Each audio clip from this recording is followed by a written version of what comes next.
What's up YouTube, Gemini Johnny back again with another episode of Sunday Scaries, where I read you some of the internet's scariest, most bizarre, and most unexplained stories I can find. If you missed last week's episode where I went through some crazy glitch in the Matrix stories, now we'll link that at the end and you can watch that after this video. Today we're going to be taking a look at Ask Reddit, a place where people can go to ask and answer thought-provoking questions. The question today, what's the most supernatural experience you've ever had? By Balenciaga Gucci. Names on Reddit, another world, man. So strap in, drop a like, subscribe if you're not, and without further ado, let's jump right in. User 10487518386. Have to assume that's a throwaway account. Tells us this story. When I was between the ages of 4 and 6, I used to see a little blonde boy through this mirrored armoire in my parents' bedroom. The armoire was big and wooden, but had mirrored accents and mirrors running all the way around the base. If I laid on the carpet in front of it and looked into the mirrors on the bottom, sometimes I'd see a little blonde boy in a red sweater in the corner of the room. Far away and a little distorted, but still very clear. He would sit with his back to me, looking out the windows to the backyard. I don't remember ever seeing his face. I don't think I saw him many times, but I do remember his image very clearly. In my little kid mind, I thought I invented this super neat mirror trick by myself, so I tried to get my parents to see it too. They always refused, and my mom especially would get super mad at me for asking. I stopped seeing the boy when I stopped playing in their bedroom as much, and knew mirrors shouldn't work like that. When I got older, I chalked it up to my overactive kid brain. Didn't think of it much, to be honest. Years and years later, when I was an adult and long after my parents had sold that house, my mom asked me about the armoire, out of the blue, then told me that she used to see the little boy too. Not in the mirrors, but sometimes just out of the corner of her eyes. Like she'd be cooking and catch a glimpse of blonde hair pass by her hips at a kid's height. And occasionally in dreams. It didn't happen too often, but just enough to deeply freak them out. So when I mentioned seeing the same little boy, my mom was just terrified herself. No kidding. There was other strange stuff in that house, but this was 100% the most vivid I remember. Well, that's wild, bro. Did you ever have any imaginary friends that you look back on and you're like, maybe they weren't so imaginary? I know for sure all of my imaginary friends were imaginary. Without a doubt, I knew as a kid I was making them up. Because I used to ask myself, you're just talking to yourself. You pretend that you have imaginary friends, but you know they're not there, so you're just talking to yourself. Like, as a kid, I wondered if I was crazy, because I would just talk to myself and justify it by saying, no, the Power Rangers are here. Yeah, my imaginary friends were all the Power Rangers. That's embarrassing. But that is true. Yeah, that's a crazy story, man. I never saw anybody in mirrors or anything like that. I've told my Bloody Mary story on here before, but it wasn't anything that crazy, just a flash of red light. The second we stopped saying that for the third time, it was enough to freak me out and make me never do it again. So that person shared that story. And then there's a lot of other people that, first of all, this comment's great. This was kind of far down in the thread, but that is as far as I'm scrolling. Good night. Yeah, I said the same thing after I read that because I was like, oh, but then I read like 20 more, so. But there's a lot of people that have pretty similar stories that responded to that person, so I'm going to go through a couple of those. Someone asked, wow, I was going to brush off the first part as a child's imagination or distorted memories, but the fact your mother and father would see him too is pretty wild. Probably hard to remember, but do you recall him doing anything when you saw him in the mirror, or was he just kind of standing there blankly? And OP responded with, in my memory it almost felt like looking at a photograph, so he was probably pretty still. All I really remember is that he'd sit in the corner of the room where the windows are. He was blonde and he wore a red sweater/shirt. As young as I was, I could definitely make out the fact that it was another kid though. I think maybe that's why I didn't feel so scared. If it was an adult man, for instance, in that mirror, I probably would have felt a lot more uneasy. Yeah, no kidding. So this user says, I have a fairly similar story. Iconoclast? No, telling you the names are wild on there. One night, I must have been about 5 or 6, I woke up in the middle of the night and felt uneasy. I was never a good sleeper and would call for my mom if I felt sick, so that's what I did. I called for her and then noticed someone in the corner, in a white nightgown and holding what looked like a mug. I genuinely thought it was my mother and asked, Mom, what are you doing in the corner? The figure did not move. I asked it again, and when I had no response, I just went straight back to bed. You'd think such a thing would scare a little kid, but I felt a sense of peace about it all. Then, years later, I must have been about 19 years old, I saw a psychic. I know, cold readers are a thing. I remembered that night, but thought it was just sleepy, imaginative kid brain. Until this psychic woman repeated the events of the night back to me. You woke up in the middle of the night. Someone dressed in white was in your room in the corner. You thought it was your mother and tried to speak to it, then peacefully went back to sleep. To frequently ask questions? I don't think that's what they meant. She then said, it was your grandmother, the one who you are named after. Yup. And she was there to let you know she's looking after you. So that's sweet, you know? Maybe that's what a lot of these entities and things that we see are. They're just our ancestors looking after us. That's a nice take. Yeah, that story gave me chills. Ugh. So the rest of these are a little bit shorter. There is one longer one, but I lost it, so I might find that, and there might be one more longer one. But the rest of these are a little bit shorter, but this first one, like, really makes you think. So a lot of these are short, but they're really good. And if you have a preference, if you like the longer stories or the shorter stories, you know, let me know. I'll probably just mix them up and do a little bit of both. But if you have a real hard preference for one or the other, let me know. So Swagmeister 42069. Nice. It says, when I was around 17, I got out of bed to go get my dog out of his kennel and feed him.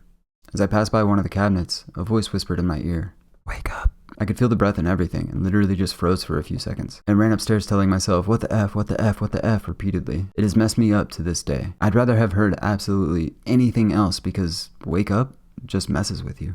Yeah, bro, how do we know we're not living in that person's dream? We're all living in Swagmeister 42069's dream right now, and he just won't wake up, so that's why we're existing. It makes my brain hurt.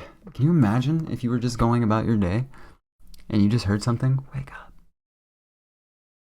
Especially if it only happened once. Like, if it kept happening, okay, go see a therapist, go see a psychiatrist, make sure your brain is good, and then go from there. But if it happens once, you're just like, man, what if somebody was trying to break through to me that I need to wake up? I just didn't listen. I never tried to wake up. Oh, God. Trips me out. I feel like I would get so super into spirituality and stuff if I heard that. And this lovely commenter said, reminds me of the Futurama episode where Leela thinks Fry died due to a giant bee, but he keeps coming into her dreams telling her to wake up. Turned out, Leela was in a coma from the bee sting, and Fry survived and was at her hospital bed crying and kept asking her to wake up. You probably don't want to read as much into that as it sounds. You were totally not in a coma. But please, Swagmeister 42069, wake up!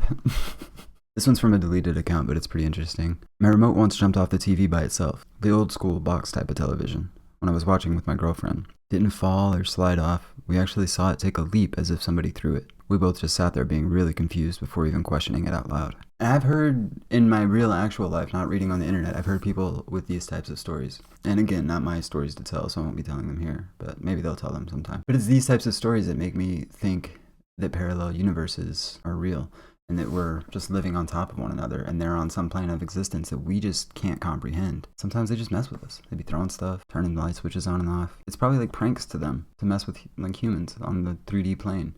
Like, hey, let's go down to 3D and scare the hell out of some humans.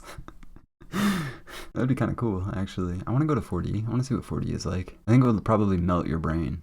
But like, okay, hold on. With all this alien stuff, there's a theory that aliens are here. They're not from outer space. They're actually here, and they're on some dimension or plane that we can't understand. So that would line up. But then, not to get into theological stuff, but in the Bible it says that like man can't comprehend God. Like their eyes would melt and their brain would melt or something. Don't quote me. I'm wrong on that. But it's something to that effect. Like your brain would basically melt if you were to witness God. But if the 4D is a thing, as we comprehend it, or as much as we can comprehend it, and if we were to experience the 4D, it would probably like malfunction our brain. So then that all kind of lines up with like aliens are from the fourth dimension. They're here all the time.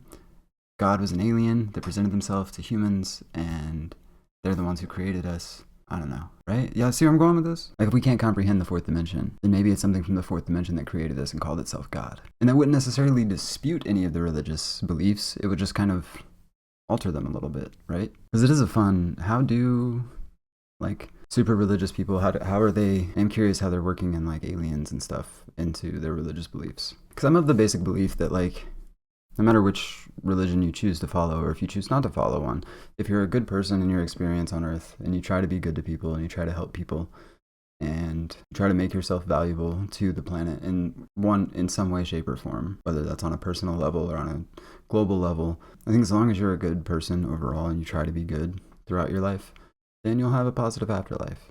And I think all the religions just interpret that differently, and have a different way of getting that point across.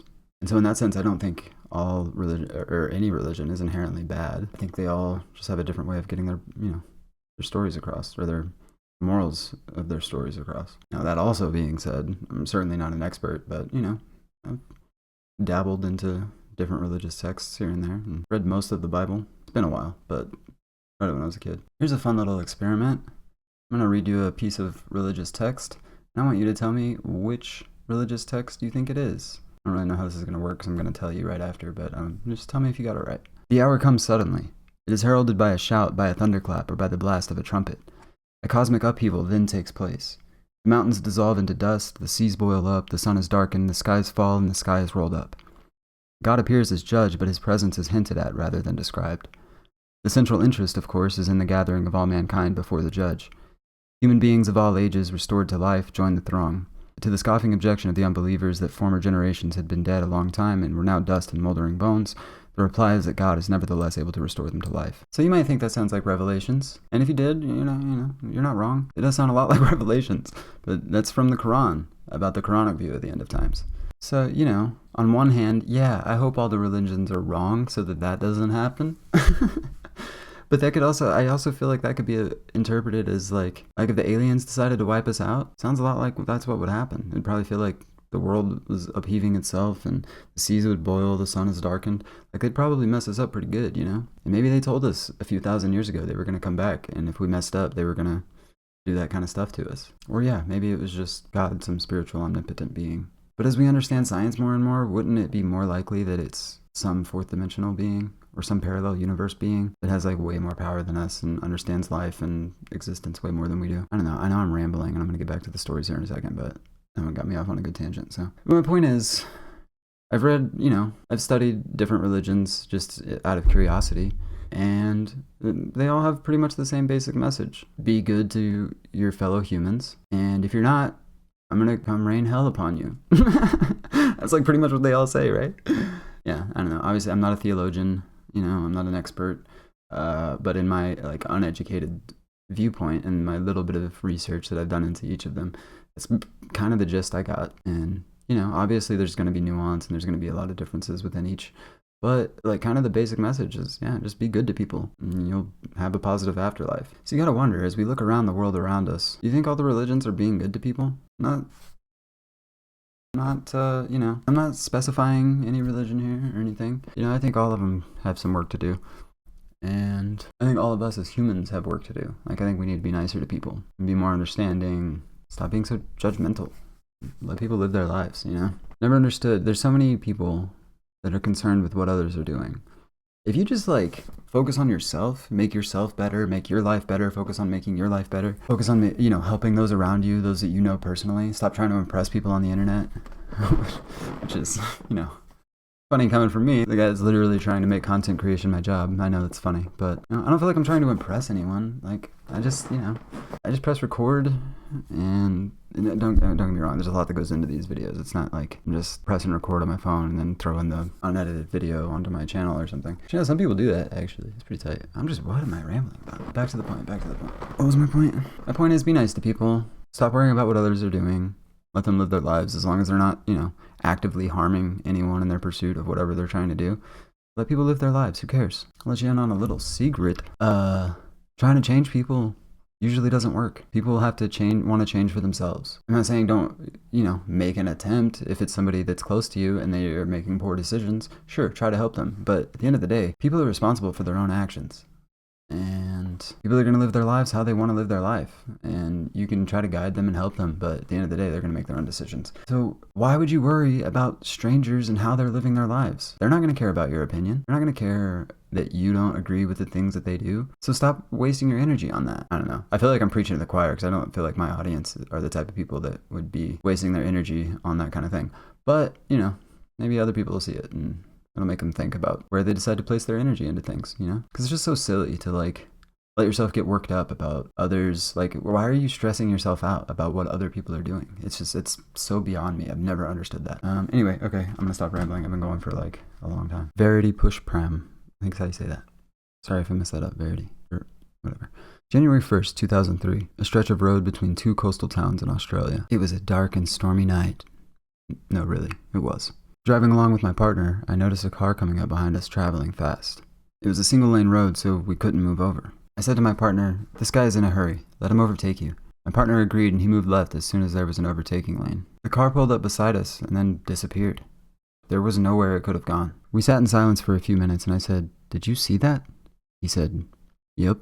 So that person didn't really give a whole lot of other details other than they weren't a local, so they don't really know anything about the area or if anybody else has experienced that. But this comment from a deleted account was Fantastic. They finally got to 88 miles per hour.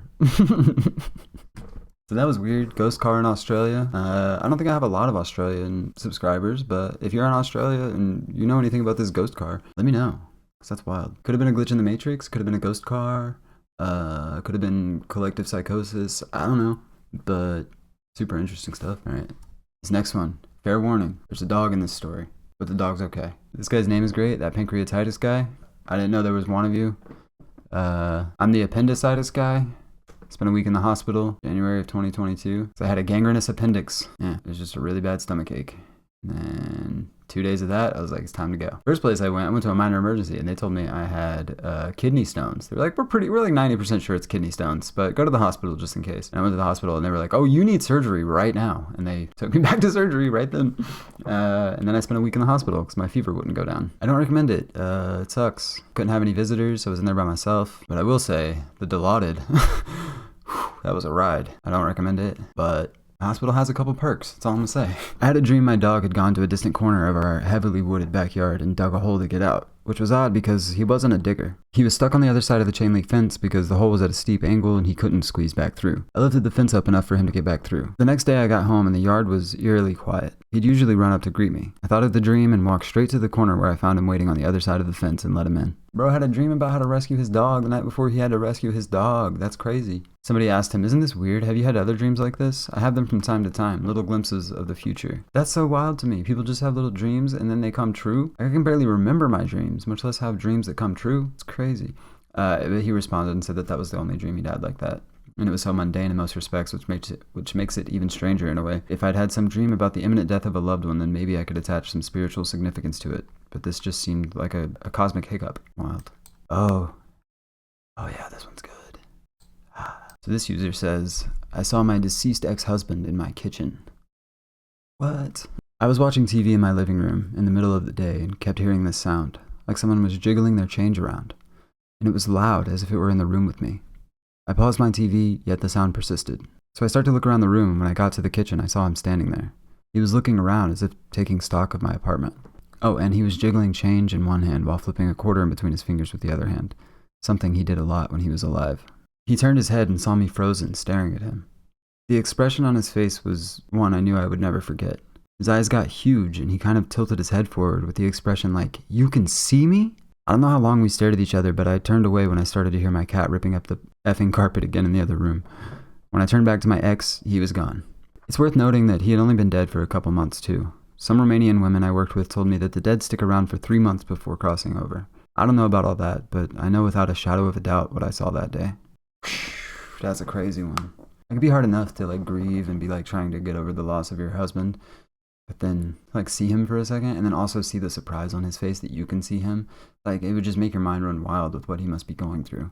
Oh, it is interesting. I've never heard of ghosts sticking around or people's spirits sticking around for 3 months after they pass. But I mean, I guess that could make sense for a lot of things. It would line up with a purgatory state and most going back into stuff that's the same between religions. A lot of religions have a purgatory type of state of this in-between phase that you go from right after you die to when you pass on to whatever's next. So yeah, it could be that you're just stuck around tying up loose ends, making sure everybody's okay, making sure everybody's moving on before, you move on. Weird stuff, man.